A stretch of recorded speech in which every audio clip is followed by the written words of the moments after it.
viewers anyway. You think so? Yeah. Welcome to Comic Book Stream Man, ladies and gentlemen.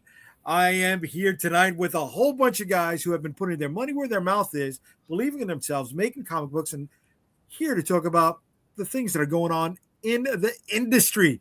This is no right and wrong conversation. There are no egos here. This is just barbershop talk or something that you would do in the bar after a Comic Con. So we're going to hang out. We're going to talk about a bunch of shit that's going on in the industry. Make sure you say what's up to us in the chat, folks. And I guess you know that I blew the intro because I wasn't prepped. Yes. What's up, fellas? I am joined tonight by Marvin Wynn, Amin Amat, Fred Schwartz, Tom Hutchison, and JayDee Calderon. What's going on, guys? Top 5 one-liners from Laser Blast, right? There you go. That's like not a boat. I like it. I don't know.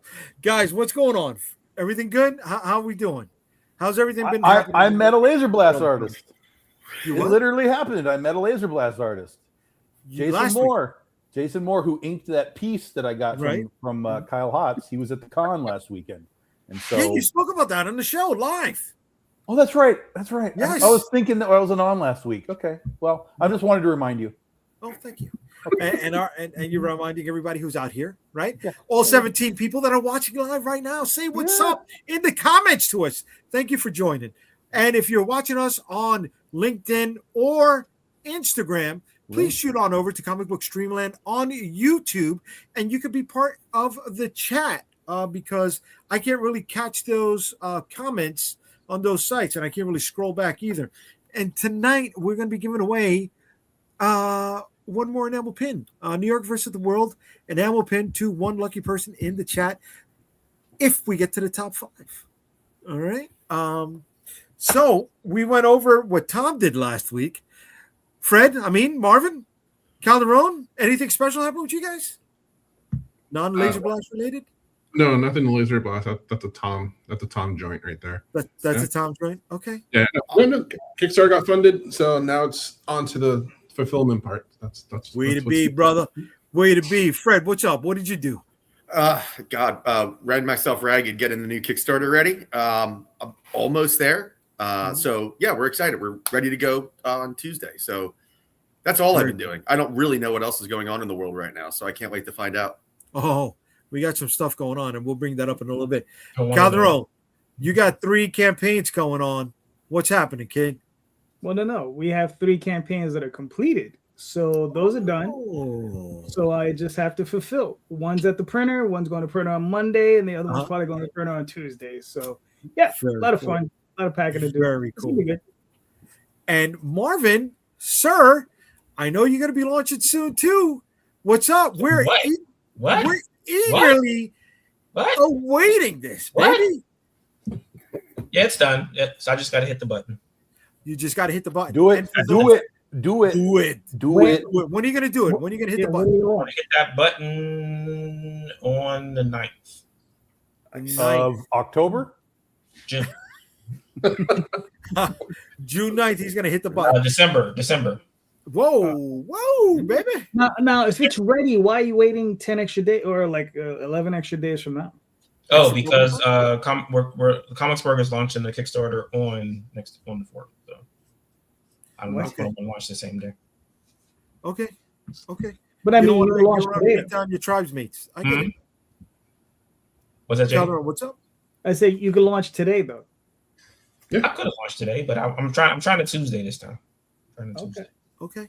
All right. And for those of you who've been following us for a while, you know that Marvin has one of the cards that are part of our trading card collector set. All right. Here we go. We have cards number 1.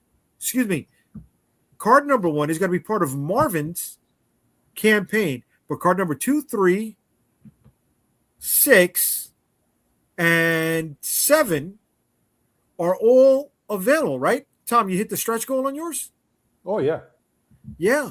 So if you get all of these cards, you got a nice little reward waiting for you when you flip them to the back and put it all together. Follow everybody's campaign. We'll bring them up later.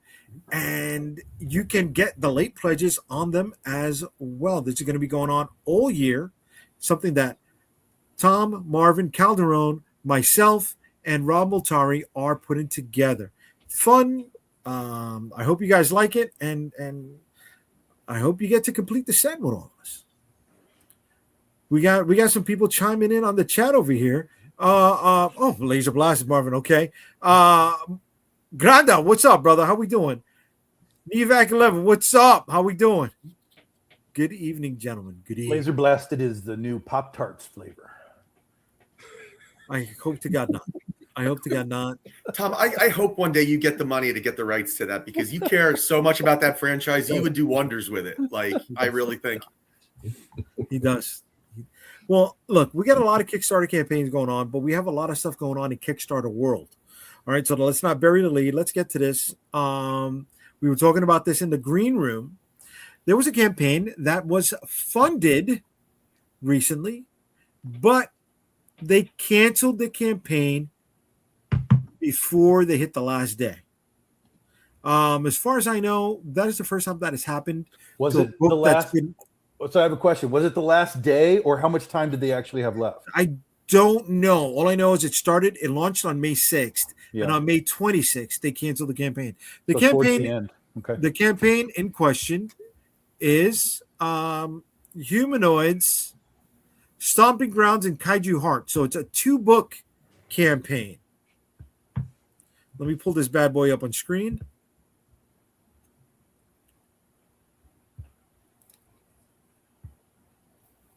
Here we go.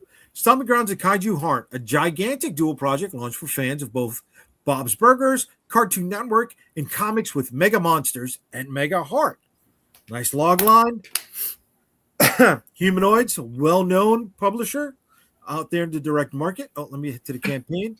The project's creators behind Bob's Burgers, Mr. Pickles, Axe Cop, and all of your HBO, Comedy Central, Cartoon Network, and Nickelodeon favorites. Mitt Tischler, Elliot Spurl, Sarah Stern joined forces with French rising star Toufé in a dual project launch. So I don't want to get into that many details because whatever, they gave up on the campaign. Fuck them. Oh, should I have said that? Whatever. Well, and that explains some of it right off the bat, that it's 2 different books. And that's part of why they were like probably very surprised. So okay, let me read their cancellation update. Excuse me. Here we go. So, a difficult decision. We want to thank every backer who has pledged their support to the Stomping Grounds and Kaiju Heart campaign. We at Humanoids have spent the last couple of years owning our mission and our vision as a publisher, as a way to strengthen our roots to weather the mercurial comic storms of the publishing industry. We have also done our best to nurture new seedlings in the hopes that they would bear fruit to our core audience's liking and that of new audiences. Unfortunately, that is not the case here. While it's evident many of you are craving projects with monstrous heart, such as these, you may not want them from us. The campaign's momentum has not been strong enough to give us confidence that we can bring these 2 books to publication in the way they deserve. We have therefore had to make the very difficult decision to cancel the campaign with 9 days remaining. There's in no way a reflection of Stomping Grounds or Kaiju Heart. This is in no way a reflection of Stomping Grounds or Kaiju Heart, both of which are strong and wonderful works, nor especially of their authors, whose dedication, creativity, and passion have been inspiring throughout this process. Sometimes a project does not find its home or its audience in the way one hopes. It is deeply disappointing, but it is also part of the reality of developing and publishing books across time and space. We are grateful to everyone who has supported the campaign, shared it, or helped give these projects visibility. We encourage you to continue to support their creators enthusiastically with your eyes peeled for new announcements and new life. If you have any questions, feel free to contact us at the Humanoids team. Blah, blah, blah, blah, blah, blah. Did they have a retailer tier? Did they have a retailer tier? I don't know. Let's look at that. Also, what was their start goal? What was their initial funding goal? $9,999. Oh. So at $10,006 with 9 days left, they said, adios, adios, adios. Right, but I think it's more than likely for two different reasons. It's the funding and then the backer number. So looking at their other campaigns, they were over 1,000 backers on almost every one of them. This one had 148 people. Right. So this is saying that we're not publishing this book at all. So not only that, pick rocks to whoever's working on it. Right. Look at their tiers. The highest tier was $60. Right, but I mean, you don't have a retailer tier. Nope. How are you involving retailers in this process then? Right. Well, unless they were just planning on distributing it to the direct market, which they still do. Right, but now you're saying it's not viable. But if you pull up Green Lantern Burke's comment. I'm sorry, we're still on that page. Here we go. Yeah, Humanoids is Metal Orlant, and I don't think this project was on brand. No, it did look like a young like Steven Universe style book, right? Right. I mean, what they're known for is books of bande dessinée. They're known for books from Europe. Okay. These don't look like those types of books, and the fans they probably cultivated want those types of books and not this. So let me go into some of their previous campaigns. Here we go. We're going to pull that up. But that's a marketing problem, and more particularly the marketing team, because if you have a particular product that's known as, let's say, European, and then you throw this particular project out, it should have never been on Kickstarter because that's already something different. You should have done, if they have an off print for Humanoids that does handle this sort of product, then put it under there. But to put the Humanoids label on it and then have it like that and it's not European, of course the numbers will be different because Humanoid was Europe. But look at their percentages for a second. I'm sorry, I just want to hold on. 231% funded, 1,386% funded, 2,912% funded, 15,182% funded for Metal Orlant, but then that carries weight. 688% funded, 4,830% funded. So they've risen the money, and some of these went into the six figures with funding dollars. And then they got two more campaigns launching soon, but I don't know. If people are going to continue to support Humanoids on Kickstarter, guys. I mean, but they'll go back to what they were doing before. Like if they all do like you did before, and the people will come back. I mean, they ignored that. Here's the thing: that's 150 people. Yeah, you're talking about thousands of people on the other campaigns. Yeah, so those 158 people might be bent out of shape, but there's still 1,000 plus people on the other campaigns that are like, whatever. Yeah. But we've been to places where 158 people don't raise $10,000 collectively. Sure, of course. But what you said is you don't know if they're going to come back. Those 100, let's say you have 1,158 people that pledge to Humanoid stuff, and 158 leave. That sucks, but you still have 1,000 people that are like, we didn't back that thing anyway. So we're here for the more mature sci-fi books. We're not here for that kid stuff. And there's also a chance that you have there could be like repeat backers involved in there too. That everything they put out, I'm going to back it. So you also have that, which also means that you probably could cut like a small percentage on that. I mean, I shouldn't say we all, because everybody does different types of things. But like in my brand, Big Dog Inc., there is a hierarchy of this sells better than this sells. That happens with everything that I do, and it's a Tetris, thing of like which is going to sell more here or there or wherever. Right. Same with Brian Polito. Lady Death is going to outsell Hell Witch. It just does. It happens all the time. So, in this situation, they clearly tried something that, like they said, like Burke said, was off brand, just in an attempt to maybe break into a new market, who knows? And it didn't work. And I think if it had been one book, they probably would have been like, oh, it's one book. Let's roll. But because it was 2 books, 10,000 probably won't even cover their printing. 5,000 about. Right. Okay. Here we go. Some of the comments here. BM Thingy Nerd. I've seen an almost funded campaign get canceled, but not a finished one. And I got the pin, JD. Thanks. Way to be, Pop. I like that. I'm glad you like that. And why is Humanoids on Kickstarter? Aren't they a big, like tier 3 indie comic company? That's irrelevant. Okay. Because IDW is on there, Boom is on there, Keanu Reeves is on there. It's a selling platform. Let's put a pin on that for a second. I like that. I like where you're going with that. But let's put a pin in that. You all ain't give us enough money. Humanoids, yeah, that's what they're saying. We went over what Green Lantern Burke said. Here we go. We got Victor Medina. Hello, what's up, brother? Bambo Oficial. Hello. People place a goal they think they can reach, but secretly need more and hope they get more. That's the reason. So if I say 5,000 goal and I really need 10,000, if I place 10,000, that number is so high it'll scare people off from backing in the first place. So they do 5,000, hope for the 10K. Yes, I agree with that. They've done that. Well, the thing is that's common for us. Okay, those of us who don't have a big presence within the larger market. Okay. Humanoids, they have a larger presence. Like you said, they've had 6-figure campaigns. There's no reason for them to think that they would have to put 10,000, 20,000, that they wouldn't reach those goals, right?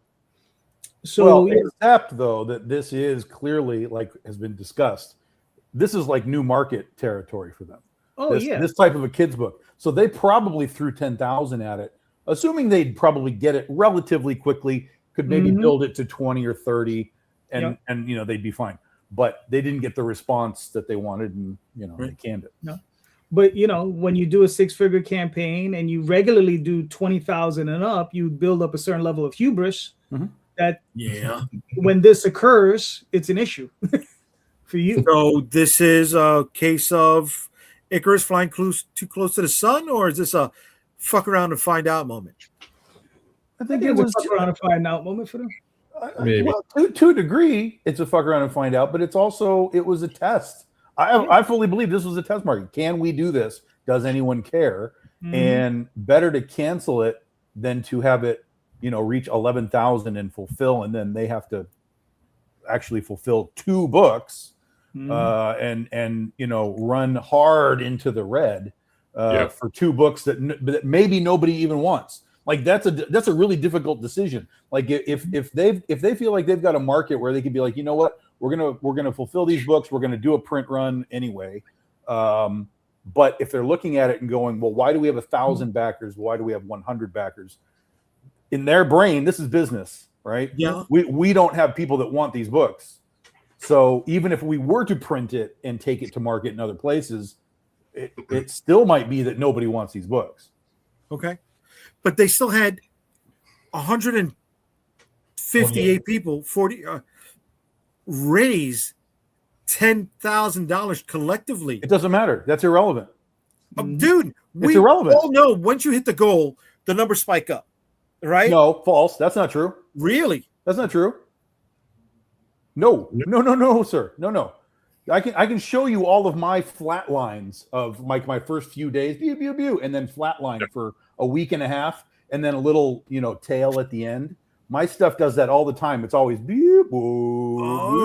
like that. Okay, so they could have pulled some extra at the end, maybe gotten 12 or 13 or something. But I have a sense that with 2 books, you probably needed at least 20 to 30 to be realistically printing those books.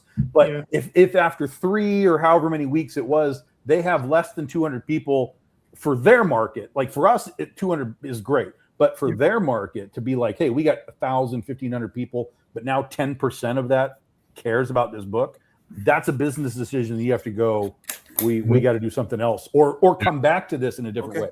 All right. So let me ask this. Marvin, maybe, Fred, you haven't run through this many times yet, but is this a case of they did not hit funding goal within the first 48, 72 hours?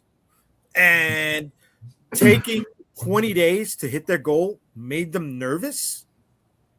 I don't know about nervous. they're chasing numbers, right? So if you're hitting hundreds of thousands of dollars on other campaigns and you just barely hit over your goal with 9 days left, that's not enough. Like they probably thought they would fund in 2 days. Right. So should this have been canceled earlier on?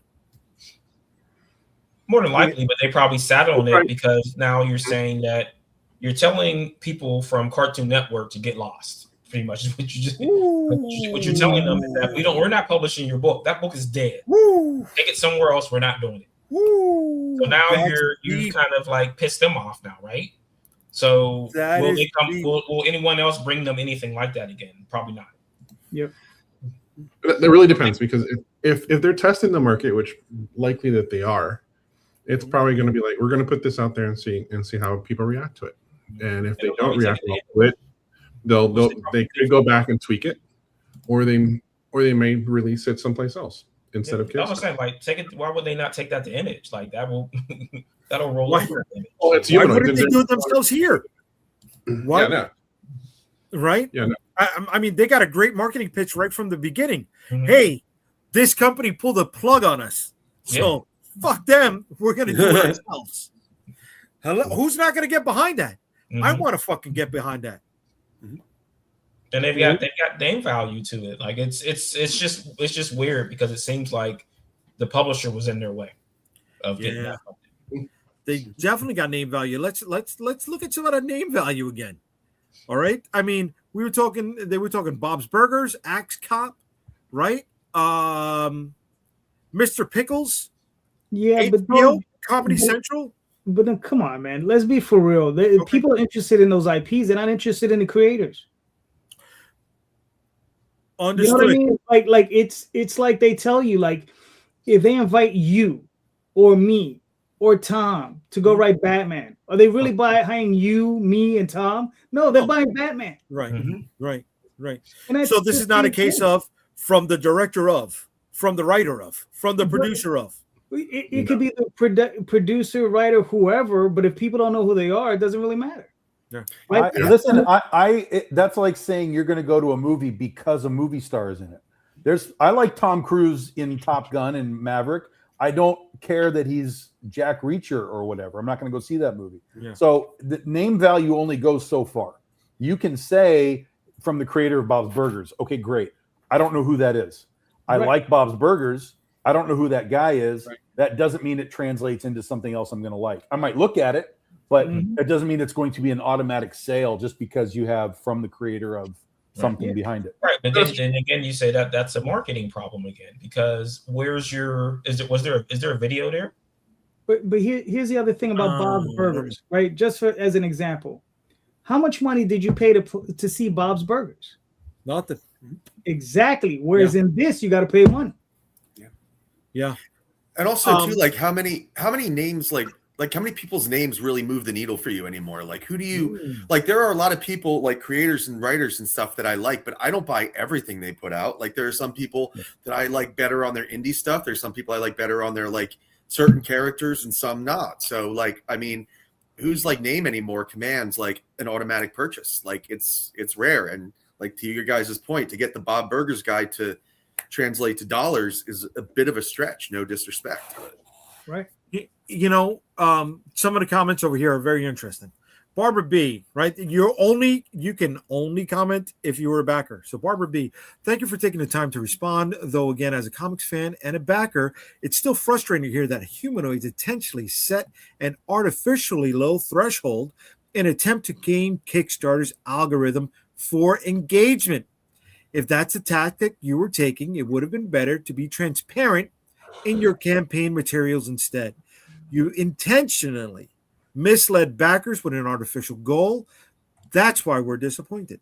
This is a common problem on Kickstarter, one that I'm sure is as frustrating for you as it is for us. But the reality is this kind of algorithm gaming only works if the people behind the campaign are doing a sizable amount of community outreach and sufficient market research strategy to ensure the true goal will be reached.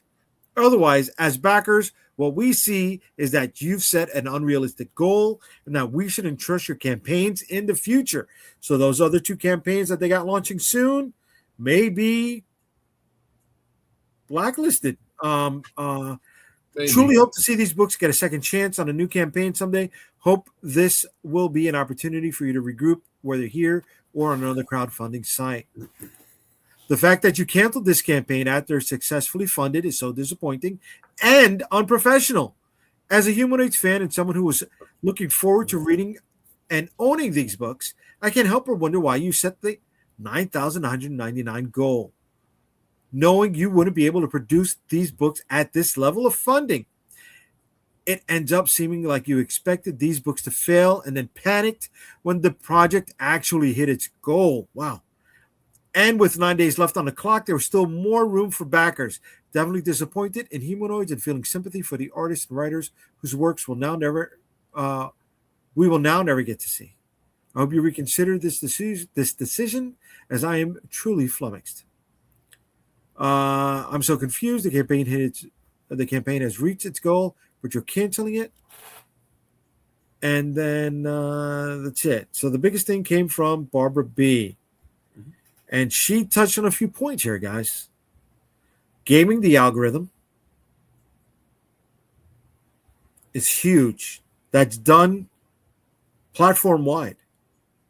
Yeah, but it's sort of the opposite problem where the gaming of the algorithm, you get campaigns that fund at a low goal, but those guys don't cancel, and then you never get the book. So you lose the money and you don't get the book. Yeah.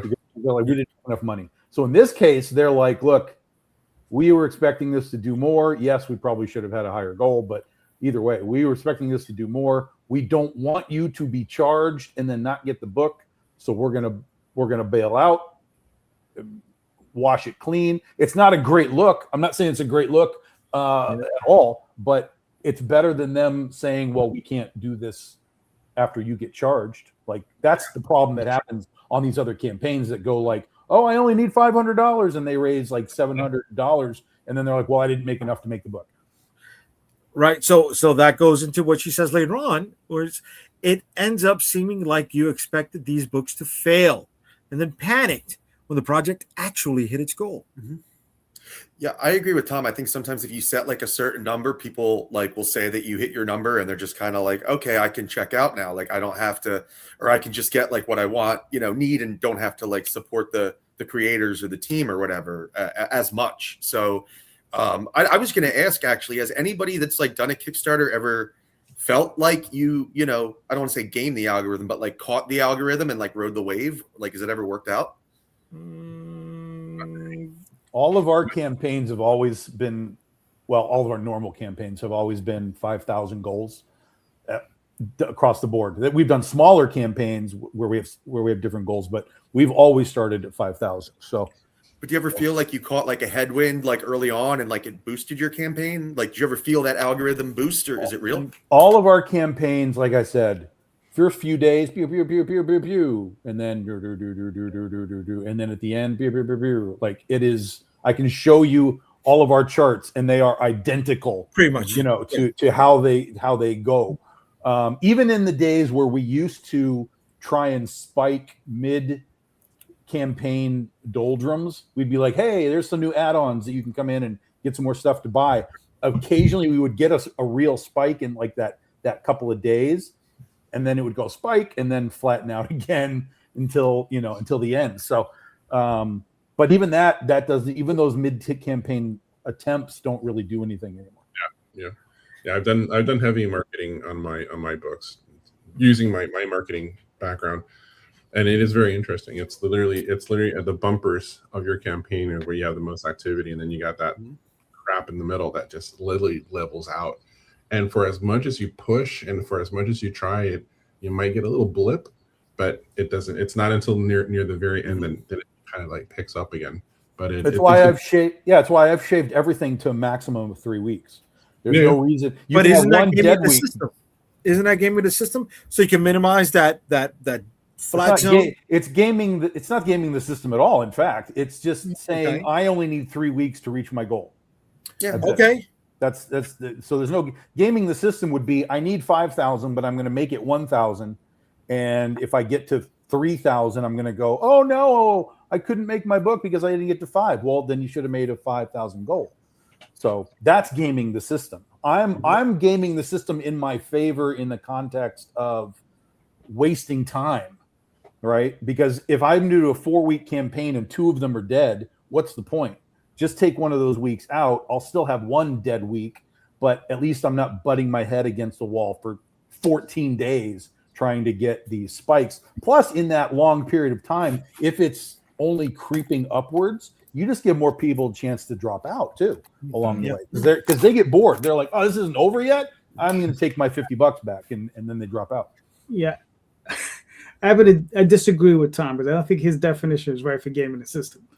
Gaming the system, I feel, would be like, okay, let's say we all know a lot of people, right? And you go in and you say, "Listen, I need all of you, when it's a little deadish, to get in there and put in $1." Because every single time they do that, it spikes the algorithm. Okay. So if you get 20 people to do it for you, it starts moving you ahead. It always pushes you up the screen, right? When people scroll through it. So that's gaming the algorithm. And that's how I've seen other people do it. They get a group of friends together, say, "All right, everybody, put in $1. And it just starts floating it up. Shit, I didn't know about this. Yeah, I got 6 people here. I'll give you guys. I got $5. Yeah. But I'm just saying that's one way to do it. You understand? It's not necessarily like. Well, I'll take this even further. I know for a fact there are groups of people that there's like 30 or 40 people, and they all go on their campaigns of each other's, and everybody throws $1 in. And it's just a cycling that money through everybody's campaign. But like you said, it does bump, because essentially every backer is sort of like a like in social media. And so if you get a backer, it's like, oh, some people are liking this, and so it drives it up. But even in that context, it's like people still have to be able to use Kickstarter in the way that algorithm shifts, and they don't. They still don't even know that they can look by popularity. Like I guarantee you, almost nobody knows that you can search by popularity, which is what that algorithm does and sets you to the top. They usually just come on to like, here's comics, and it just like is this random assortment of stuff. And usually it's a lot of the stuff that they pick for Kickstarter, whatever they said, Kickstarter favorite or whatever. Usually that stuff pops up, but you can actually sort it by different ways. But most people don't even know that that's a thing. All right, let me chime in on some of the people over here in the chat. Larry comes back with mine runs the same as Tom's. Spikes at the first, then dead, then spikes at the end. Pretty standard. Yeah. Burks, I pledged on a company that did their whole 2026 catalog at once. You buy whichever book you want. They didn't have nearly the pull of Humanoids. Dudo, from the producer of or creator of, is only used when IP is unknown. Okay. Larry comes back again. No one cares about creators unless they are huge. And that's because we all seen it and done it. These titles and whatnot mean nothing to the jaded customer. Charlie Stickney, when you say dead, do you mean no sales or minimal sales? Minimal sales. Minimal. You might get 1 or 2, but at the same time, you might be like, oh my God, we got like 5 backers. Oh my God, like 3 guys dropped out. So it's just sort of this wash of, this tiny steps upward over that center hold, right? Yeah. Not only that, they drop out if something better they see now pops up. Less campaign time means less time to drop out. BMD nerd, I do trust those 60-day campaigns less than I trust the 30-day ones. Jerry, if you have to do that for things to work, why is it gaming the system? That is the system. Okay. Well, yeah, it's like the guy who in football said, if you're not cheating, you're not trying, right? Yeah. Yeah. It's the system. You use the system how you use it. Well, that was Eddie Guerrero, right? If you... I mean, don't get me started on I don't think so, but yes, you cheat, you steal. Yeah. Larry comes back with everyone passes around the same $20. That's kind of fucked up. But yeah. And it's algo hustling, right? And that's what it comes. Algo maxing. That's what the kids would say. Algo maxing. Algo maxing. I don't know. It's still a hustle. It's a hustle. Yeah. At the end of the day, right? Whether it's professional, whether it's on the street, it's still a hustle. I want to thank everybody who's chiming in on the chat right now. We're nearing the halfway point, and I want to say thank you who's if you're hanging out with us, I don't have my notes. You see, I'm stumbling, I'm fumbling. I don't have that shit. But look, if you're having a good time, please hit the like, subscribe, and share buttons. All right. It's only going to help the community grow, and tell them that we're putting out something that is interested by all folks who are making comic books out there. All right. Hustle, baby. Hustle. That's right. That's what it's all When about. I get that Laser Blast license, I better see $1 from all of you people. If I don't have something to do with the Laser Blast, you ain't getting Yeah. The man who crushes it every show is like, but put me on that. Do I crush it? I don't crush it. I've been It's taken loving. over by Laser Blast. Okay, Yeah. I wanted it to be over there. I buried Breaking Bad. Nobody brings it up except I mean, thank God. For the Oh my love God. of Breaking Bad doesn't have aliens in it. If Breaking Bad had aliens in it, we'd have a different story. But oh, There's Breaking your Bad. dollar song G. right all here. right, on my beautiful. desk. I'll take There it. you go. He's Right leaving here. it there for you. I already have a $1 pledge, and I don't even have the license yet. Jerry comes back like a hustler now. Damn right. Only $1. Only Only $1. $1, baby. Yeah, you know, I feel bad. I do feel bad for the creators, right? They left this in somebody else's hands. Yeah. And I wonder if they had anything to do with the decision making. I wonder if they had enough time to find out that this was going down. Right? Well, I mean, you went to a publisher because you didn't want to have to deal with that kind of stuff, Yeah. right? Okay. And this is the chance you take. Right? Did they know that they were going to be doubled up? 2 campaigns in one? Did they have a say in that? Which is always sketchy, by the way. I've seen that. I've seen that done from other people. I won't say who, but I've seen multiple books, like 2 books at the same time. It never goes well. Like if they're like, oh, they always do like 5,000 for a book. Okay, great. And then they'll do like 2 books. So you're thinking you're going to get 10,000? No, sir.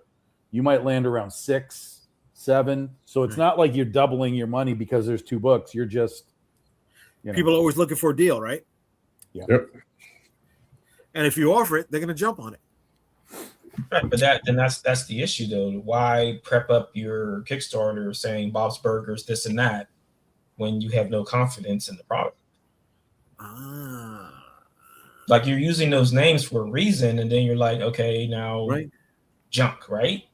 Yeah, that's where it's a marketing problem. Somebody in marketing really messed up on that one, because it's and the company, they should have just been like, if they have faith behind their product, then you don't need to be dropping names. But the moment you start dropping names, that's when you are lacking confidence in the product, and you're trying to use other ways to leverage that. But if not, then they should just remove that part and just go with the title and go with the story, like most Kickstarters do. Someone in marketing really messed up on that one.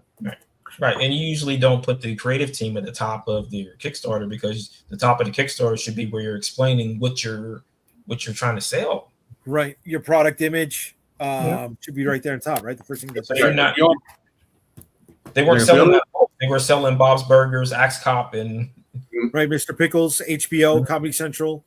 They don't have access to. So now you set kind of a precedence of what you're trying to sell, but now it's like you're doing a 3-card Monty, right? You're showing this thing, and here's what you're getting, and that's probably why it didn't get. Yes, because with comics, there's very few people whose name you slap on it and you can make some money. But even someone like Jim Lee doesn't bring in money, because if you guys remember that title he did a while ago called Divine Right, the numbers on that, nothing compared to some of the other stuff that he did. And that was his own project, right? And it wasn't even high concept. It was just. But the thing is, he delivered the same quality product that he does on Batman. Yeah. Well, you got to take it even closer. You can still do it. When they did not New 52, the Rebirth stuff, they put Jim Lee on a book for like 3 issues, like The Immortals or something. It was something really weird, and they were like, "Oh, Jim Lee's drawing this," and he did like 3 issues and nobody cared because it was just a book that nobody cared about, even with Jim on it. Right, because it's not 1990 anymore, right? Yeah, I think the thing is, with someone like Jim Lee, he has to be doing an established IP that fans are already attracted to. If he's going to do something else, he needs a really good established writer to go with him. and he needs that team. He needs a Scott Snyder. He needs a Jeff Johns. He needs someone like that to really pull that off. If not, it has to be Superman, Batman, Wonder Woman, X-Men. It has to be that, or else it's just not going to sell. So, because, you know, his work with Brian Azzarello on the Superman, but it's Superman. Yeah, Superman.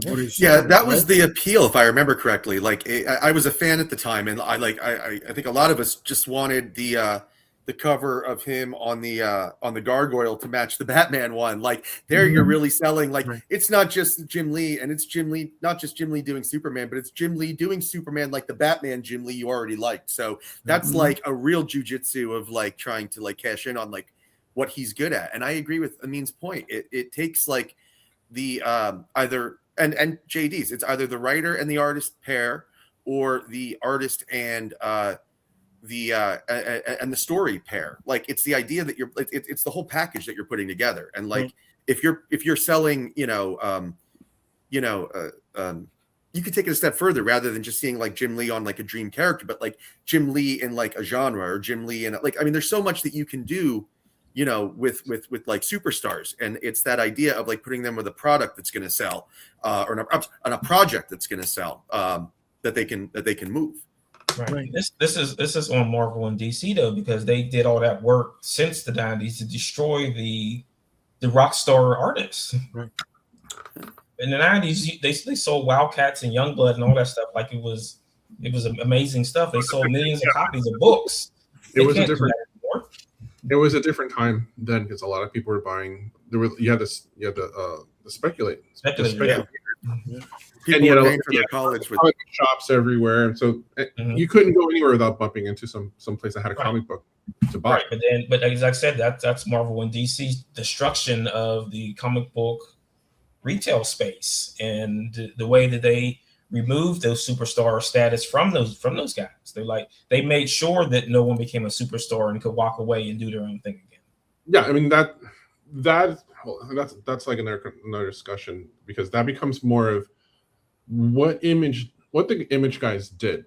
That became a really big thing at Marvel, and I'm sure that anyone who's ever interned at Marvel for a period of time during that period knows they did not like the fact that they pulled those cards and they made that leverage, which is why they tried to. I think Liefeld might have been the last person who had some sort of IP that Marvel was capitalizing on. That's why we don't have any mega new characters from Marvel or DC. And like I said, that's on them. They did that on purpose. It's like they want anybody to get power over them. Is what yeah. It's a weird legal sort of spin on it, because it's like you have somebody that worked on your product, made it really popular, but then the power that person had was literally overpowering the product and your brand. Right. And then of course, because of that, just like any big actor or big musician, they're going to ask for more money. And so if you don't fork over that money and that sort of privilege, they'll go someplace else. But it happened to be a group of them that did it. Which is funny, because even though those guys did it, the deals that they were dishing out to the Kuberts and a bunch of other ones for them not to do the same thing have become pretty much legendary in the industry. Yeah, well, it came to a point where in Universal Studios, they didn't want Kubert to sign any of the work that was utilized for Marvel, the island of Marvel over there, and he had to find ways to etch his name into some of the cross hatching and stuff like that to make sure people knew that he did this work. But I want to get back to this campaign for a second before we get out of here, and going back to this main image. Does this reinforce the concept? And it was touched on earlier. Does this reinforce the concept that Kickstarter is not a YA platform, or does the money that it raised say different? No, Kickstarter. There's plenty of YA stuff on Kickstarter and all ages as well. So yeah, but I think his point is that it didn't blow up. You know, even with humanoids behind it, it didn't blow up. Like if you were to assume $10,000, okay, it's 2 books. They each made $5,000. Like that's not a big hubbub over this type of a book. So does this make people who look into exposing that on Kickstarter have second thoughts? Don't do that here. Well, I think you'd have to do more research. You'd have to go into previous campaigns and do some hard research into what of this type of stuff has come, what sort of numbers, what sort of names or publishers were attached. You'd have to really do some research. To be perfectly honest, I know there's lots of like kid stuff and sort of all ages stuff on Kickstarter, but I don't ever remember seeing anything like popping off and going crazy. There may be something that happened with like a big name that came through, because that kind of stuff has happened over the last few years, just like random writers and stuff, people that do web comics and stuff come into the space and they're like, hey, we're doing a physical thing for the first time. Those things go crazy. So, and I don't know who any of these people are, these creators. So, you know, to me, there's no name value. To me, those images are terrible. I don't even know what I'm looking at, to be perfectly honest with you. I don't know what I'm looking at. So I wouldn't even look twice at this as I was scrolling. So was this bad Kickstarter develop? I mean, bad management, campaign management? Right. Look how far you had to go down there before you saw a cover. Yeah. Well, and none of it for me, again, this is just me, none of it's appealing to me at all. But again, you're talking about that sort of Steven Universe-ish stuff, which is like, I'm total zero on that stuff at all. But all the images are super tiny. There's more emphasis on the price than the actual product.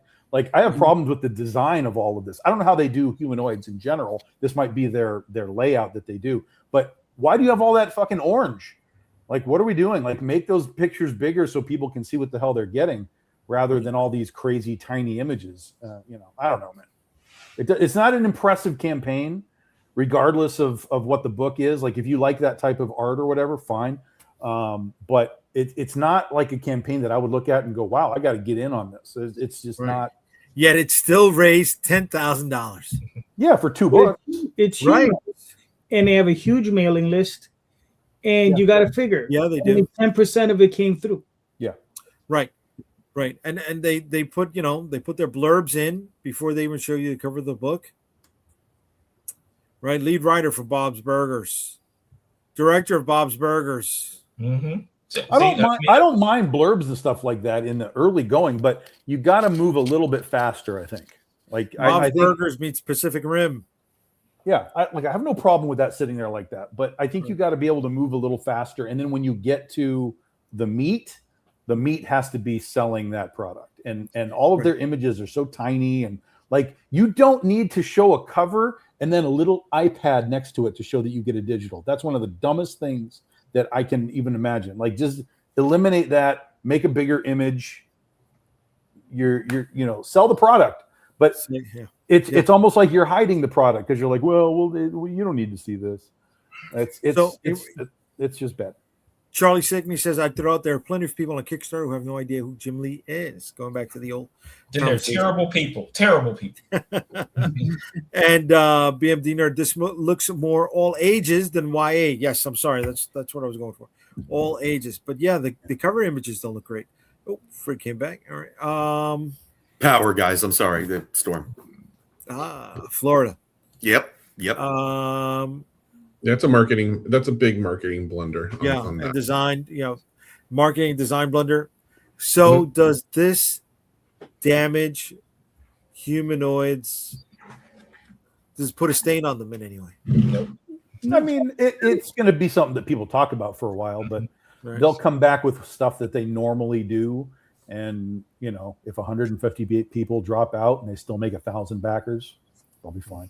Barber's going to be all over that, dude. Barber's going to get them. She's going to be all over the internet talking about that. Yeah. Calderon, what did you want to say? All they have to do is they put out one Mobius book or something like that, and that's it. It's done. They're going to raise another $250,000, $500,000 bucks. It doesn't matter. Yes. Yeah. It's a bump in the road. They're going to feel the bump, but then they'll move on. Right. Does this put a stain on us? I'm sorry. I mean, go ahead. If it was recurring, then that's when that's become a worry, not for us, but for them. But yeah, right now, like JayDee said, they can throw out a Mobius campaign out right now, boom, done, and people are going to forget about it.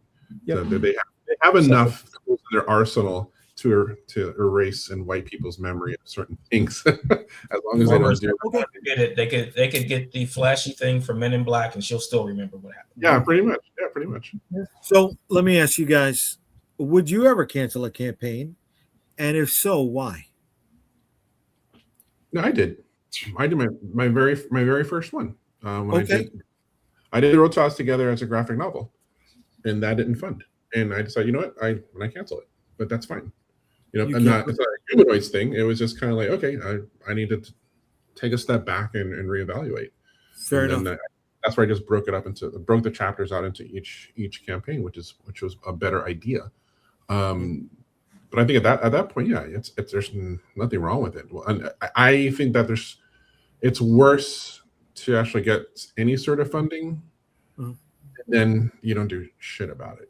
You know, which is what a lot of people complain about in some of the other platforms. Kind of like, I need to raise 5,000, but I made 1,000. I still got my money, bitches. No, and then you don't get anything. You know, it's like no. That's I think that's bad ethics. Okay. Yeah. Yep. I canceled a campaign. I canceled the third campaign I ever did. I canceled it, and I canceled it because we weren't similar to what they were talking about. It's not working the way I thought it was going to work. There was a chance we might have been able to pull out the money if I had let it run for the full 4 weeks. But I was in a place where I was like, I'm yelling into a void and I'm not seeing a response, you know, from on a daily basis. Again, this is my third campaign. This was a million years ago. So I really, I was still learning how all this worked. But the first two campaigns worked fine. And so I kind of cruised into it thinking like, oh, we're good. This will be an easy one. And it wasn't. And so I was like, okay, no, we're going to stop this. I'm going to figure out who, what, where, why, when about all of this, but it wasn't funded. I didn't kill it after funding. I killed it like after 2 weeks or something. And I was like, yeah, maybe, but I was just tired of yelling, you know, at the internet and getting no response. So we canceled it. And then years later, we brought that same campaign back and it worked fine. So it was just a matter of, you know, building on what we were doing and getting ourselves, you know, getting our Kickstarter audience beneath us and all that kind of stuff. Okay. Anybody else? No? I mean, never say never. I have no idea what comes or whatever, but if I would give everything I could to not, because especially now, I'm still new to this, right? And like building a reputation and for dependability, and you know, it's important. So yeah, I wouldn't like Amin said, like about the ethics earlier, like, you know, you want to do right by people. So yeah, I would try to fight it at all costs. But who knows? Meteor lands on my house. Yeah, I did cancel a campaign. I had to. I felt I had to. Excuse me. My brother-in-law passed away, and I did not feel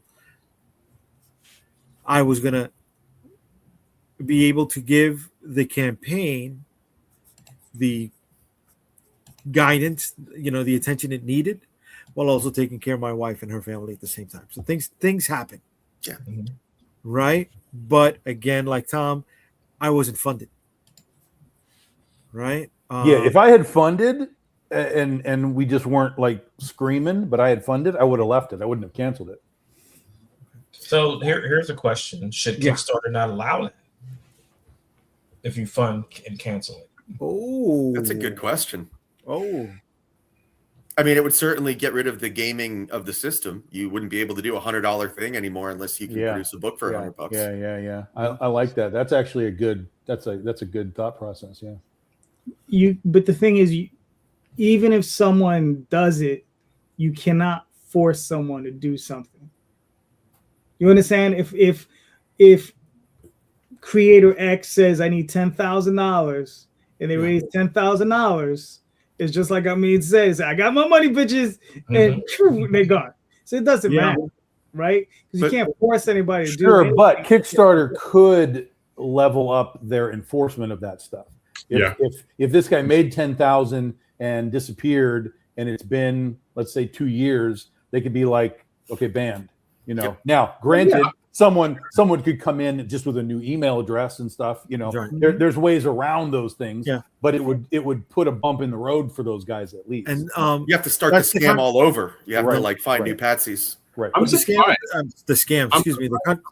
I'm surprised Kickstarter doesn't have sort of more stricter sort of approach to that. Since I have never heard anything regarding weird. that type of thing. Any other industry, they'd be like, yeah, these people are going to go after you worse than the IRS.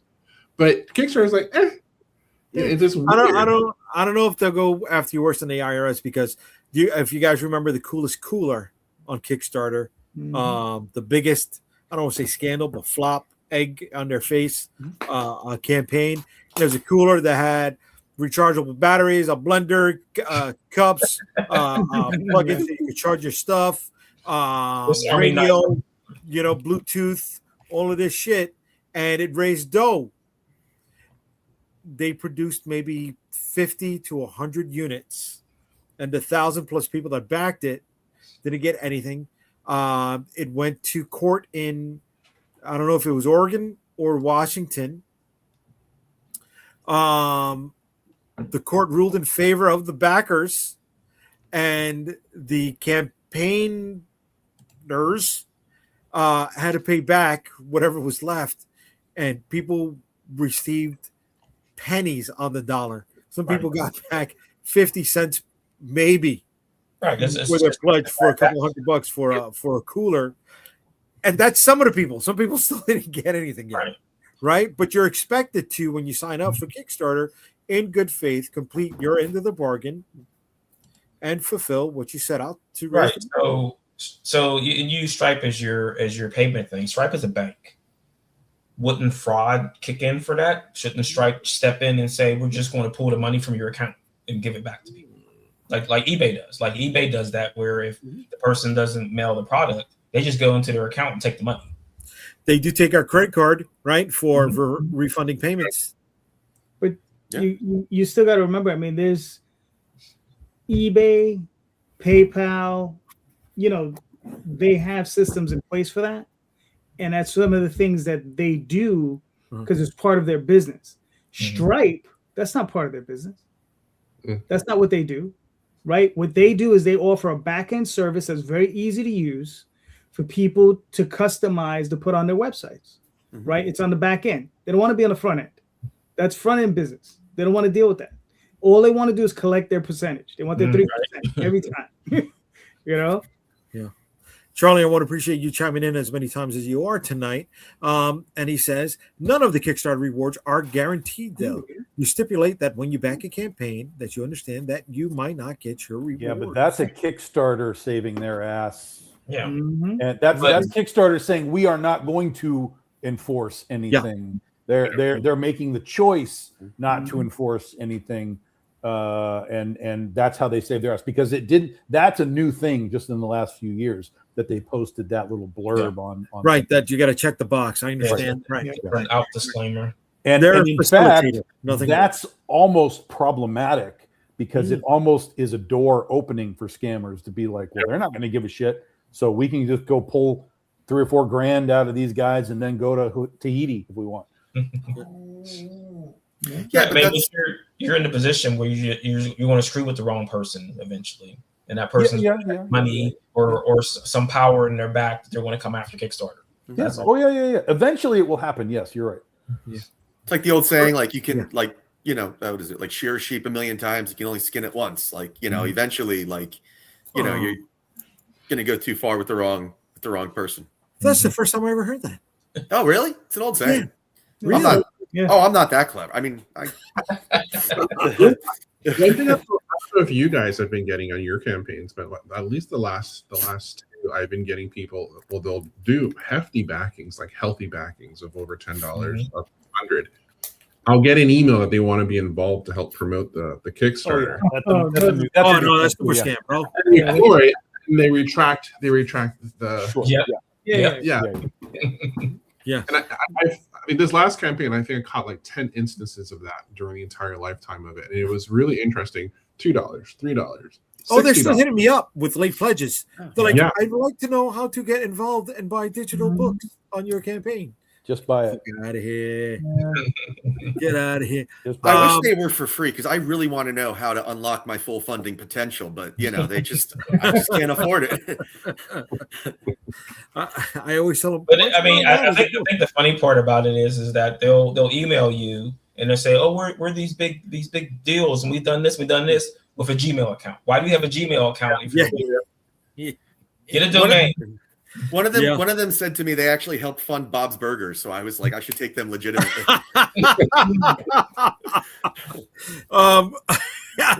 Well, Fisticuffs wasn't funded by Bob's Burgers. And you said you're launching this bad boy on Tuesday, aren't you? Yes, sir. Yes, sir. Come hell or high water.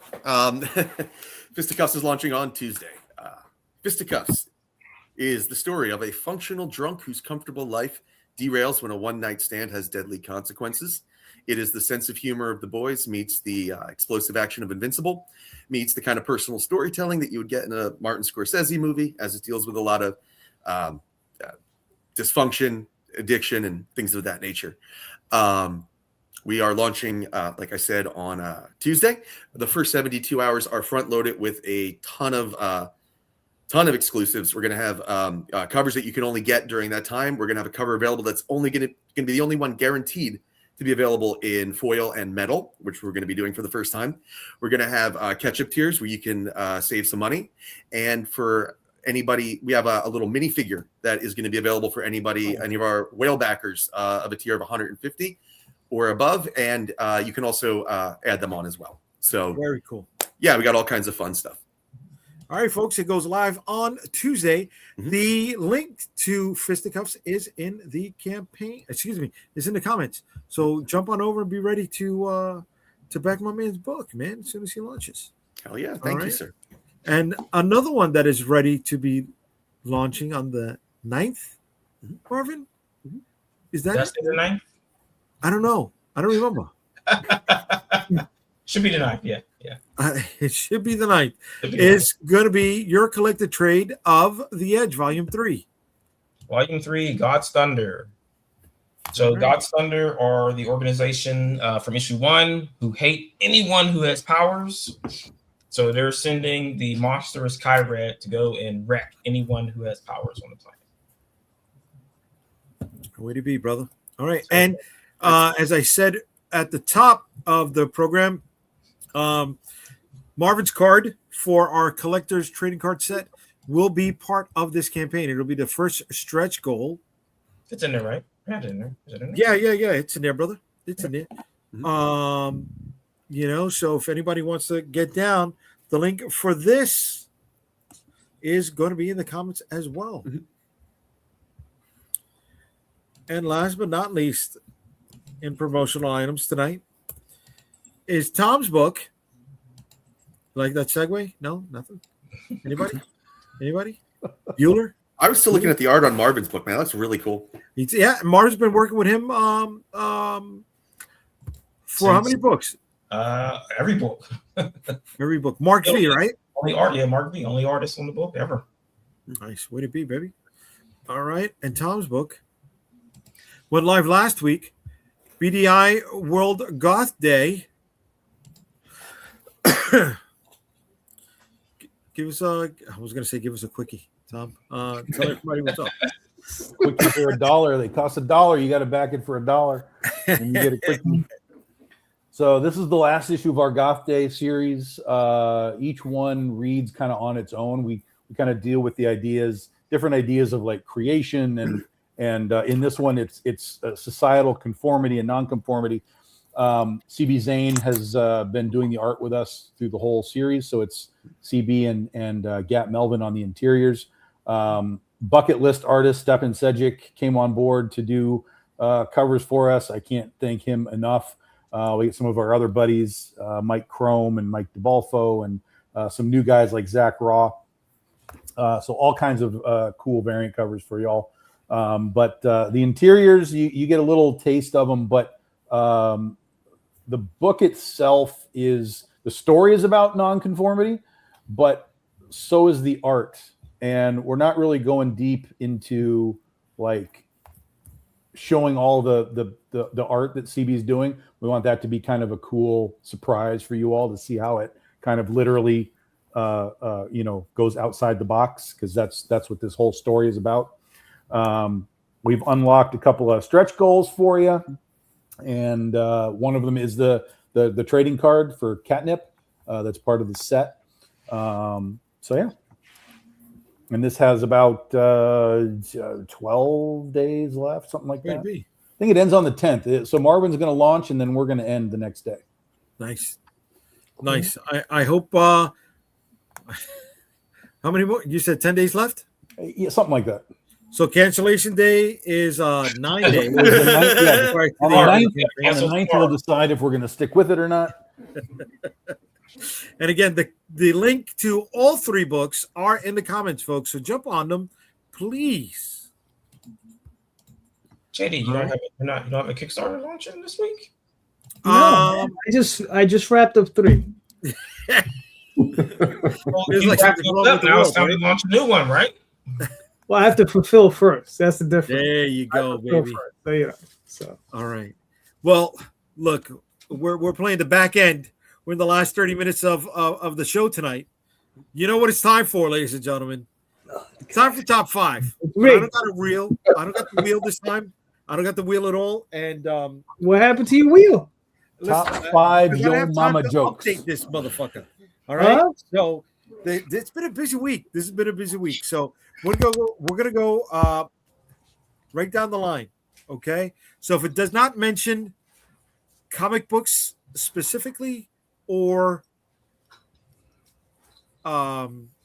movies specifically, it's either genre. All right. We already know what we did. We did rivalries. So let's move on. Street level heroes. Right? We didn't do street level heroes. Okay. Let's get through this Let's get through this list so I can do a new one. Okay. Because at this point, I don't know what we've done and what we haven't done. That's why you're supposed to remove them. I was in North Carolina last week. I got back Monday night. I'm fucking tired. I've had a short, condensed week. I have all time to fucking deal with all this. This is your game. You came up with your responsibility on your show. That's why I'm doing it this way, okay? We're going to clean the slate, and we're going to come back with a brand new top 5 list. All right, so top five lists. Top five lists. That's good. I like that. But we're going to start with street level heroes. All right, anybody wants to take the lead? Fred, let's go, baby. Yeah, Fred, you're on mute, brother. Keep telling us, Fred. Yep, we can't hear nothing. Yeah, Daredevil. Starting with Daredevil. Go ahead. I'm going to stay in that family. I'm going to go with Elektra. All right. I'm going to go with Dick Grayson. Nice.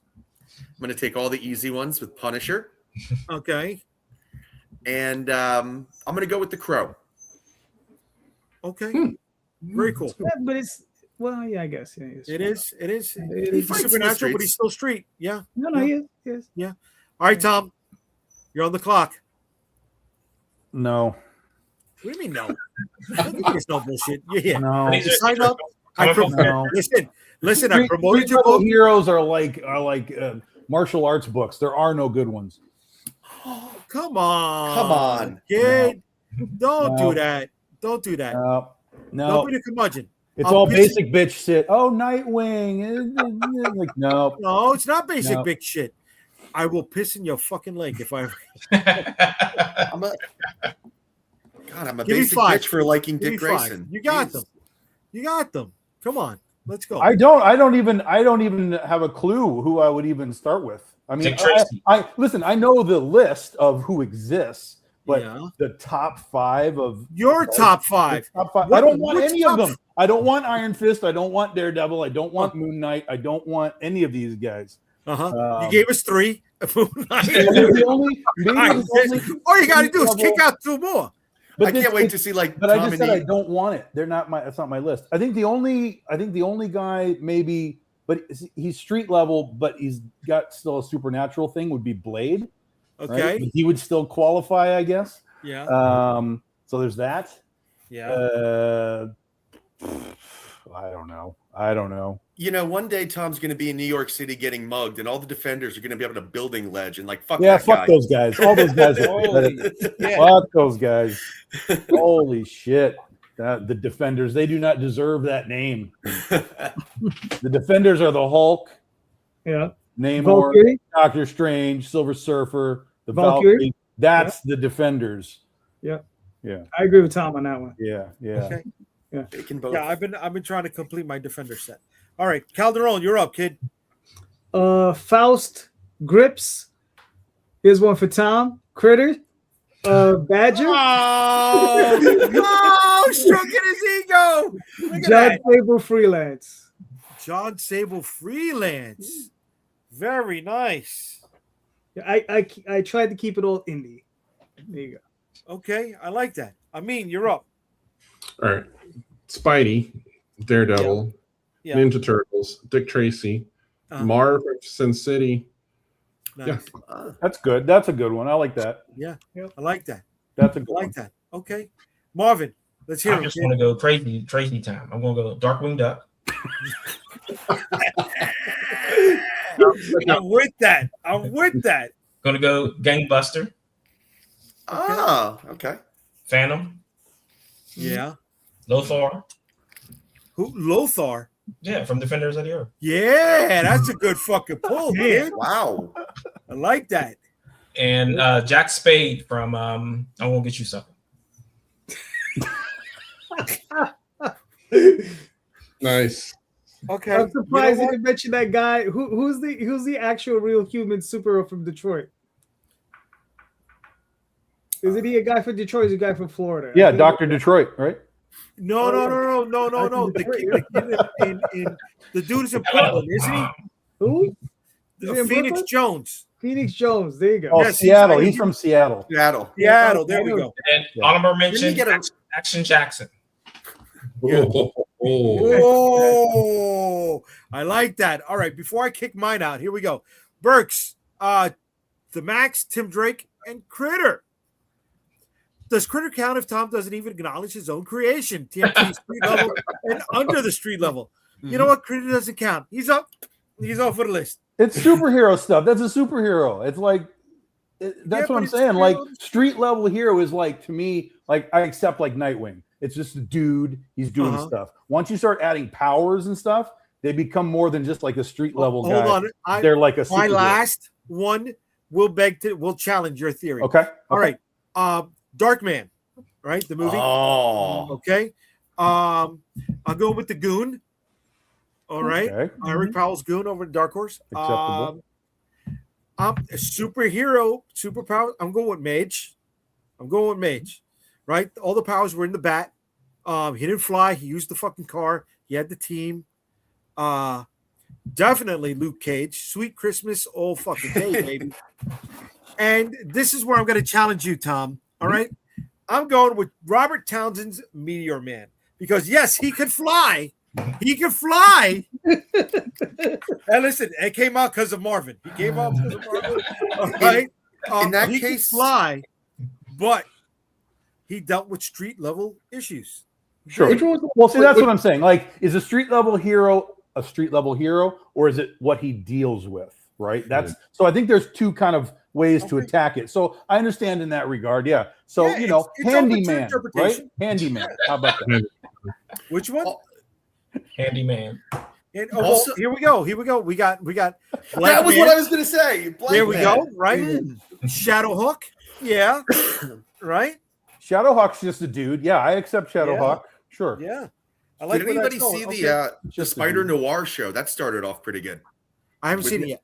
I saw a little bit of episode 1. It's quite good. Yeah. Nice. So it's okay. Yeah, Nice. it's all right. It's okay. All right. Let's go down I the fell, list. to be perfectly honest, I fell asleep in episode 2, so I don't know beyond Okay. that. I don't know beyond that. We did martial arts comics already, right? Mhm. Did we do sidekicks last week? Yeah, you did sidekicks. We did. Okay. We did iconic weapons. Yeah, we did that. We did comic movie adaptations. Mhm. We did duos. Duos, yep. We did heroic sacrifices. That's where Yeah. Calderon Yeah. pulled a Tom. You're like, yeah, I'm not getting it. We did worst movies. Yep. Wow. Okay. We did sci-fi movies. Yeah. Yeah. Oh shit! This is We almost did over here, comic guys. villains. Comic book villains. We did that. We did. Yeah. All right. Action icons. I don't think so. I think that one we have to get to. All right. Wow. This is good. This is good. We could kill this list. All right. Action icons. We started with Fred last time. Does anybody want to kick this one off? John McClane. There we go, Oh, my Marvin. Here we God. go. Starting basic, bitch. Okay, I see. What else you got? Let's put Action Jackson back on the list. There you go, baby. Nothing wrong with that. Lone Star. Lone Star from Space. Marshall. From Marshall. Space. Oh, Lone Star from Baseballs. That's your list. I mean, that's your list. Oh, I was like, somebody said Lone Star. I'm like, who the hell is Lone Star? let Marvin finish this up, baby. Come on. Oh, come on. I need a good one. Oh, No, Google it. Come on. Now, I'm not listen, Googling. My hands are right here. it could be a character Yeah. or it could be an actor. So it doesn't have to be one or the Well, other. I'm trying to think of something really obscure. Uh-huh. Man, I haven't seen any good action stuff recently. It's all old stuff from the 80s and 90s. Yeah, it is. So it happens when you're old. Yeah. No. Yeah. Let's do another Bruce Willis. Let's do Corbin Dallas. There you go. Okay.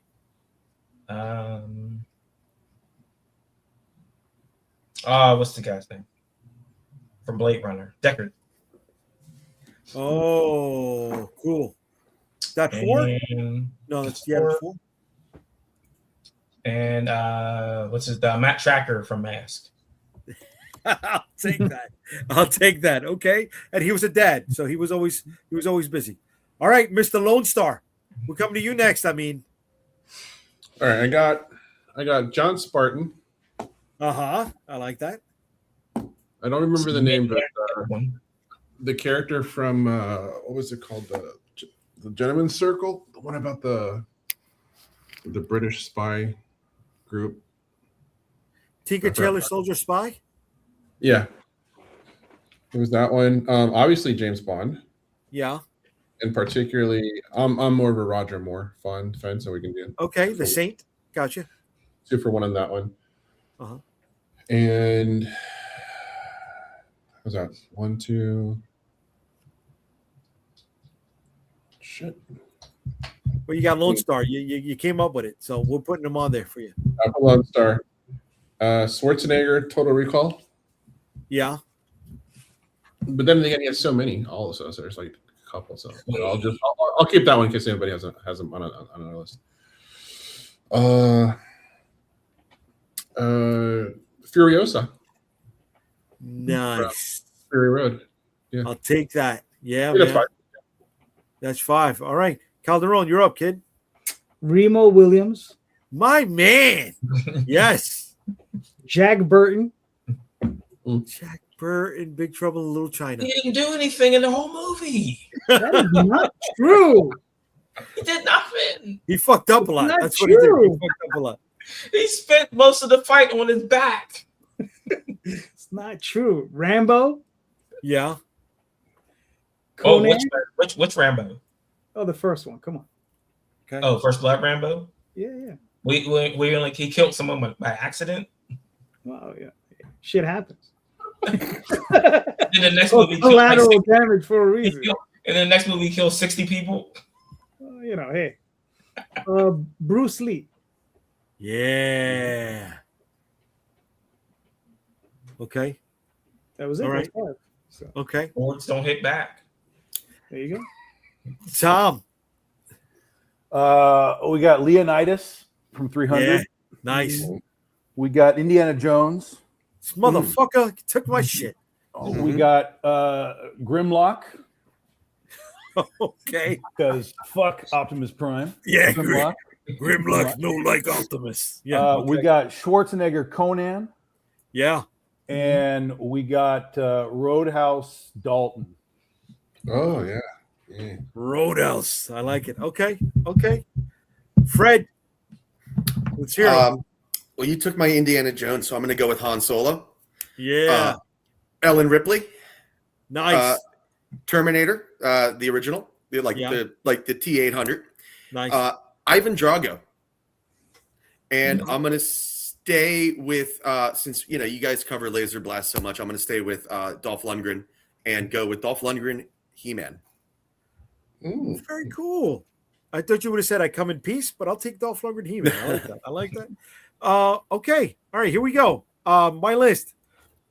Ash from The Evil Dead. I mean, that blending of comedy, horror, and action.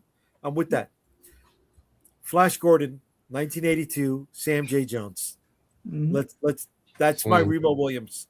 Okay. He didn't want to come back for fucking ADR. Somebody else did his voice. Nobody knows who that person is. He was the fucking man, right? And he was a quarterback for the New York Jets. How do you not root for Flash Gordon?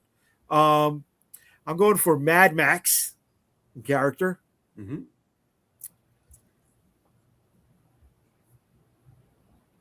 Jet Li. Okay. One. Before I get to my last one, I want to give an honorable mention because he passed away last week to Mr. Jackson. You don't look like a Jackson. Ogre himself, Donald Gibb. Oh, yeah. Right? I got a story about that guy after when we were done. What's up? What do you got to say about him? Talk to me. Well, Tom knows. We were at Akron Con. He was there. He hit on every woman in the place. Every single one of them. Shit. Okay. And the alternate action star, Mr. I do my own stunts, and I almost died in 5 different movies. Jackie Chan, him fucking self. Okay. Some of our chat said, all right, I think we know Tom's weakness for trivia night. Oh, it's coming, baby. Oh, it's coming.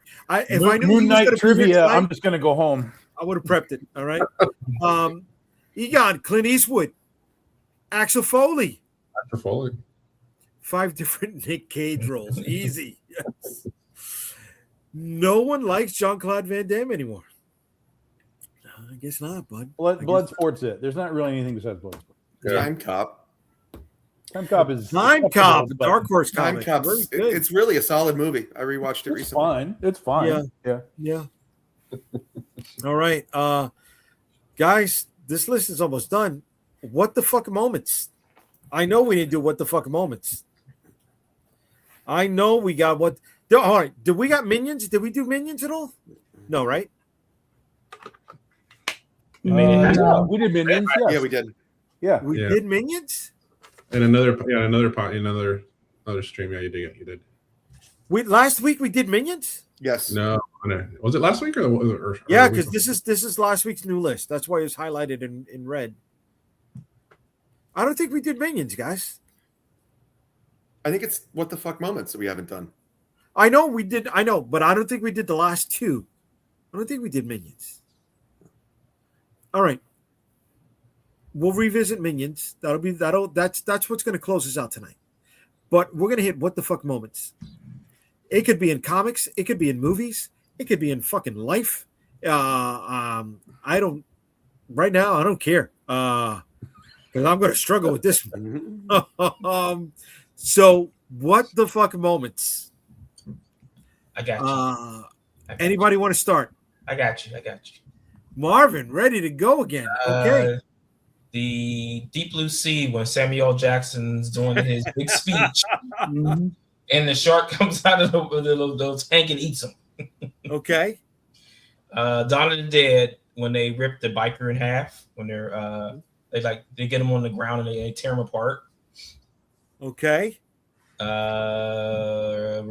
on Return of the Living Dead when the guy puts himself in the oven and cooks himself. Let's see.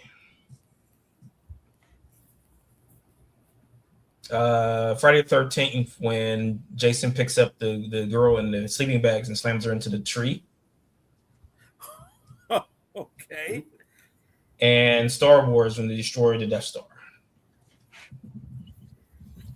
I like that.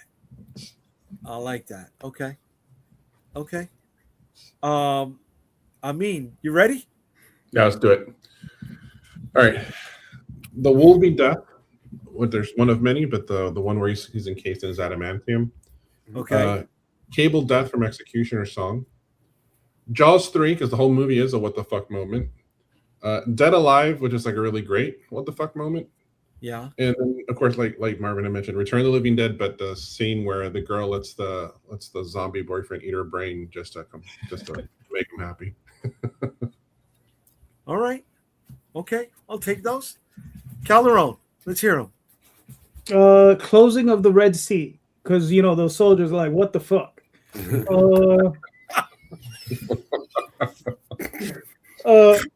Okay. Luke, I'm your father.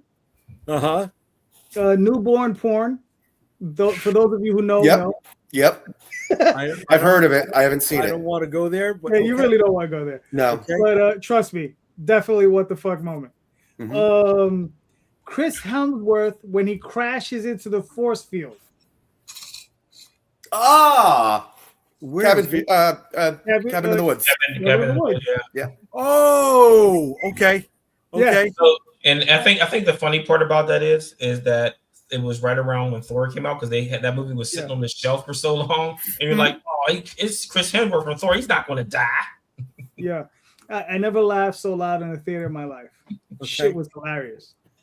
When what was that? Original Sin. No, I think it's Avengers Time Runs Out series when Thor flies through the alien. Well, no. Mjolnir. His fucking hammer. Mew Mew. I like Mew Mew. His hammer flies through the alien. Yes. Okay. Yeah. That's 5?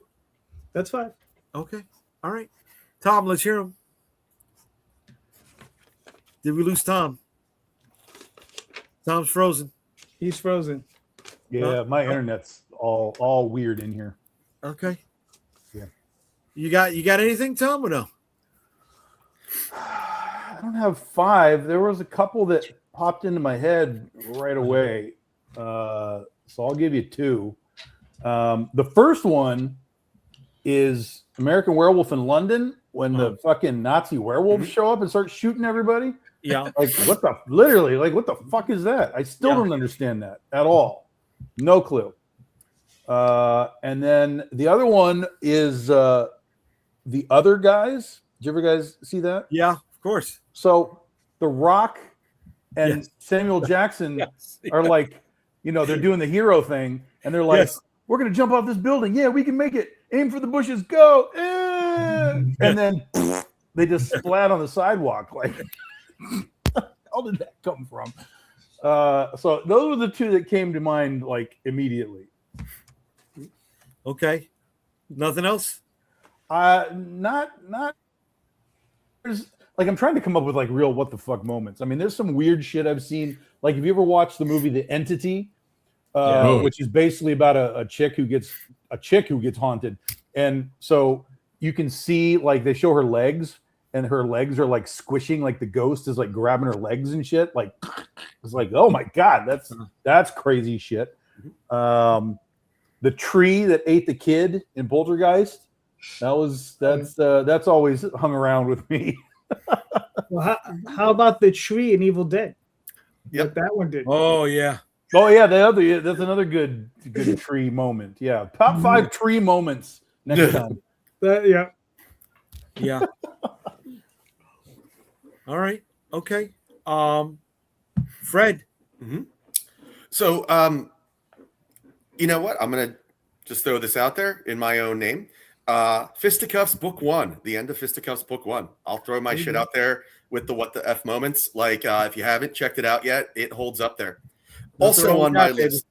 Nothing wrong with that. Yeah, I put it up against the best of the best in what the fuck. Also on the list, I will go with the ending of Society, the shunting. If anybody's ever seen that, Jesus Christ. Yeah, it's brutal. The twist of Audition, like the last 15 minutes of that movie, brutal. Yep. Reanimator, the head giving head. And one of my favorites, Vincent Vega shoots Marvin in the face. Yeah. What? Yeah, What? Not you, Marvin, other Marvin. Okay, that was a good one. I like that. Okay. Yeah. All right, guys. My 5. Here we go. The Batman movie 66, but he dehydrated the villain's plan was to dehydrate everybody, and all you saw were bits of powder on the fucking chair. What the fuck? What the fuck? All they did was fucking open up Kool-Aid packets, and they just fucking they put them into piles on the fucking chair. I like how they were all different colors. Yes. I like when they reanimate them and they're all still arguing, like the conversation just continued. The first Saw movie, what the fuck? When he just got up at the end, and it was just like that was a what the fuck moment. The what? Saw. Oh, Saw. Oh yeah, Saw. Okay, yeah. Star Wars. I'm going with Laura Dern in The Last Jedi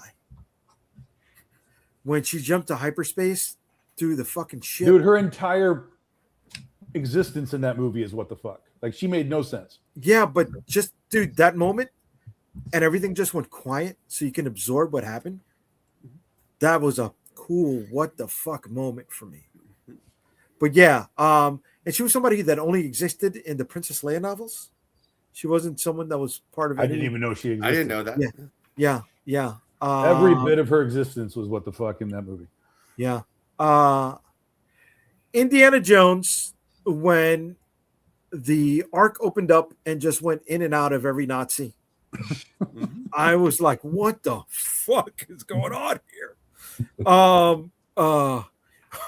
Honorable mention goes to Indiana Jones 2, when he just held onto the heart and it kept pumping and it lit up on fire when the person was going through the lava. What? These are worse than 4 and 5, though. Like with the aliens, and then when he meets Socrates, like those are. Yeah, because I still like the movies. It was like, what the fuck? You know what I mean? All right, that's fair. Holy shit! I lost my last one. Holy shit! I lost the fucking last one. I didn't write it down because I'll throw another one out to you. Optimus Prime dying in Transformers the movie. Oh, what the fuck, man? Yeah, man. That one, they're now they're now doing an apology tour with that movie now this year. Yeah, man. Damn. All right. Some of the comments came up with what the fuck moment. Somehow Palpatine is back. Yes. In video games, so Bowser Jr.'s Princess Peach's son? Yeah, that was a fake out. Oh, thank God. Okay. Yeah. Okay. I am Groot. Yeah, what the fuck? So the Mandarin was actually an actor. Yeah. Burke says the entire Megaforce movie. Not wrong. Burks, you hurt me there, buddy. You hurt me, Burks. An exploding air tank at the end of Jaws. What the fuck? Yeah, William. I like that, William. I like that one a lot. See, it's so good, it froze Tom again. We lost Tom. All right. We got one last one. Let's kill this list. Oh, I hope that wasn't a fart. That was some kind of vehicle going past him. Okay. We got one last one, and it's Minions. Let's close out. Can I go first on this one? Top 5 Minions. Yes, sir. You can go first. All right, Minions. Yeah. Minion 1, Minion 2, Minion 7, Minion 12. Hydra. Okay. Renfield. Nice. Pinky. Pink from the brain? Yeah. Very cool. Okay. And Gigan. I don't know who that is. I'm sorry. Give me some. Godzilla versus Megalon. He's the second monster. It's Gigan. Gigan. Yeah, there you go. Okay. We'll take that. Okay. Listen. What's funny is I hear people say that name all the time, and I have only heard myself say it accurately, even though in the film it says Gigan, but everybody's like Gigan or whatever the hell you just said, and I'm like, did you watch the movie? Or maybe you only saw it in Japanese. Maybe that could be a while. It's been a while. The space chicken, basically. The space penguin. Yeah. Yes. Oh, that's what that one is. Yeah. Okay. Yeah, he's the one that plays second fiddle to Megalon. Okay. Yeah. Okay. All right. Anybody want to go next? Sure. I'll give you Henchmen 21 and 24 from Venture Brothers. That was good. I'll take that. Darth Maul. Okay.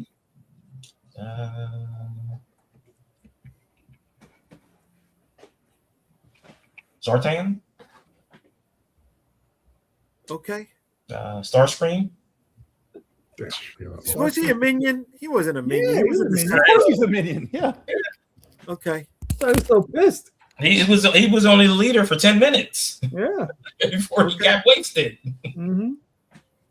And if you're working for somebody else, you're a minion. Okay.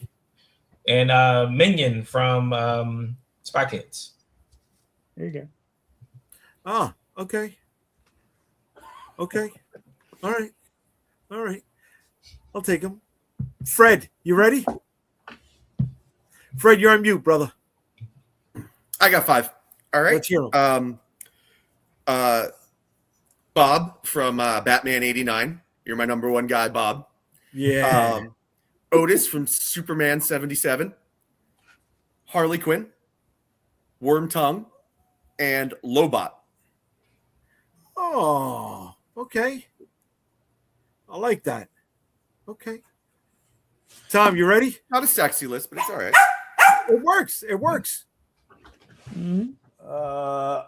I'm scrounging for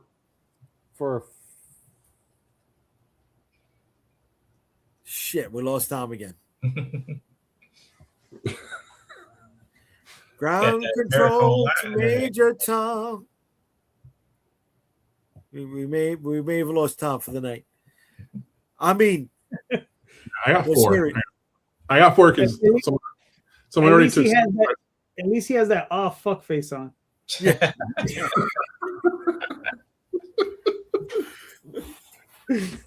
All right, so I got Ogre from Frankenstein. Okay. I put the Dreadnoughts instead of Zartan because the whole Dreadnoughts were. Yeah. That works. I like that. They don't have a name for this one, but we know them as Sho'nuff from The Last Dragon. But he had a whole group of minions, but they're all called Sho'nuff. And then Cobra Commander once Serpentor came into power. Okay. He became a minion. Okay. Yeah. I'm with that. All right. All right, Tom, before we lose you again, let's hear that list quick, kid. I got 3, I guess. I got 3. I got Odd Job from James Bond. Nice. I got Jaws from James Bond. Mm-hmm. And then, I mean, I could just go into this stuff, I guess, but you got Mini-Me and Fat Bastard. Yeah. And Scott Evil. That'll be fine. Yeah. Okay. All right. I would go with the best minion out of all. Mr. Ned Beatty in Superman. Mr. Luthor. Yeah, he was mentioned. That's Otis. Oh. Yeah. You thought you had something, but you're already behind the 8 ball. Mm-hmm. He's great, though. You're 100% right. Yeah. He's amazing in that. Yes. I'm gonna go with Daredevil's hand, the ninjas. Mm-hmm. Right. I think these guys are better than the original ones we were introduced to in Super Mario, and they're the Shy Guys. Right. I also think they're like precursors to the Minions. For groups of minions, nothing beats a stormtrooper. They're out there. That they can't shoot for shit, so I don't Right? know how good they are. No, but that's the thing, that they're there. They're just pure cannon fodder. And my personal favorite cannon fodder. And food for Ewoks. And food for Ewoks. Great eating. They didn't have no problem shooting Uncle Owen and Uncle Roo. Holy shit! They got up close. That's no. Do you know the theory behind that? That it wasn't the stormtroopers that did that. They say that was because Boba Fett's got his flamethrowers. They say that Boba Fett was there and he torched them. Listen, go watch the fan film Troops. It explains the whole thing. That's true. Yeah, that's true. Ah. And they showed us an Inferno Trooper in the Mandalorian season 1, right? The season finale. Yeah, they did add Inferno Troopers. Yeah. Yeah. And my personal favorite, going back to Flash Gordon, the football scene in the throne room, Ming's minions, right? And they just all sucked. They all had that face.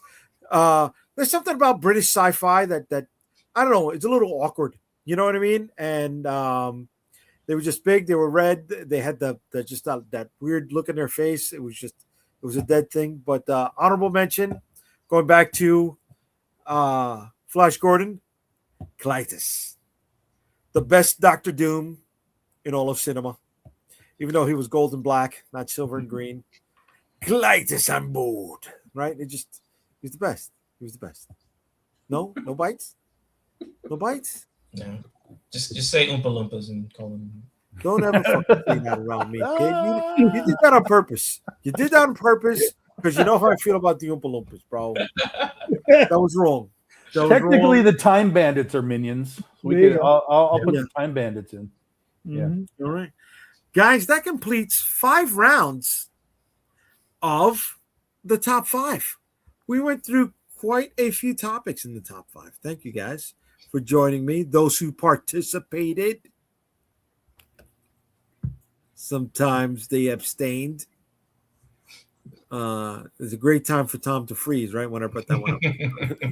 That's why I'm going to piss in your lake, Tom.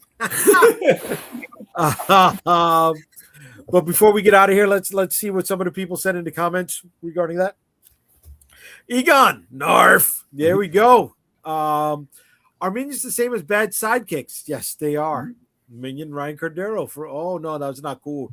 Not cool with that one, Champe. Right in the mommy daddy button. Yes, sir. And Emperor's Hand, Mara Jade. All right. You know what? You'll never see in live action because Disney does not like it. No, that sucks. Does not like Mara Jade. I don't know. You know what, Egon? You came up with some good stuff in the chat. So I want to say I'm sending you this glow in the dark New York versus the World hard enamel pin, baby. I'll get your address and that'll go out this week. 4 out of the last 5 weeks, I've given away pins. All you got to do is watch the show, participate in the chat, and we'll hang out, baby. All right, you get some. Nothing needs to be spent. Just take part in our chat, right? Green Lanternsburgs is 1. Egon is 1. BMD Nerd is 1. There we go, guys. All you got to do is hang out with us some bullshit. Thank you for the time. I want to say if you had a great time with us, please check out some of the other episodes on YouTube with Comic Book Streamland. And don't forget to hit those like, subscribe, and share buttons. I'm sure you're going to have a good time if you had a good time here tonight. Calderon, you want to start us off with letting people know where they can find you, brother? Facebook, Twitter, Instagram, DA, and that's it for now. TheOswaldChronicles.com. So, There we go. Not on Kickstarter at the moment. It's tearing me up. It's coming. Fred, let us know where they can find you, brother. At Schwartz Art LLC on Facebook, Instagram, all the big ones, www.schwartzart-llc.com. And Fisticuffs Book 4 launches June 2nd, this Tuesday, 10 a.m. See you there. I mean, talk to us, kid. Yeah, you can find the thanks. You can find the Road Dogs comic on Instagram and Facebook. You can find me, Amin Amat, on Instagram, Facebook, X, formerly known as Twitter, and TikTok. All right. Cool, bro. Marvin, hit him up. Comicsburg.com and the edgecomic.com. The socials are there. And tomorrow, starting at 9 a.m. over in Oakland, I will be at the Pittsburgh's Greater Book Fest. Nice. All right. Tom's not here, so you can find him at bigdoginc.com. And Monday night, we got a special going on with me and Amin. You can catch us Comic Book Streamland. That'll be episode number 115, guys, because this is episode number 114. So catch us Monday night for a special edition at 8 p.m. And you can find me at all of these locations under pretty much Unstoppable Comics, Substack, Threads, Blue Sky, TikTok, Instagram, also under JayDee Unstoppable, Facebook, Unstoppable Comics, Twitter, X, whatever you want to call it, under Unstoppable Com or JayDee Rosario. And on YouTube, it's either JayDee Unstoppable or Comic Book Streamland. Thank you, everybody, for hanging out with us. See you next week.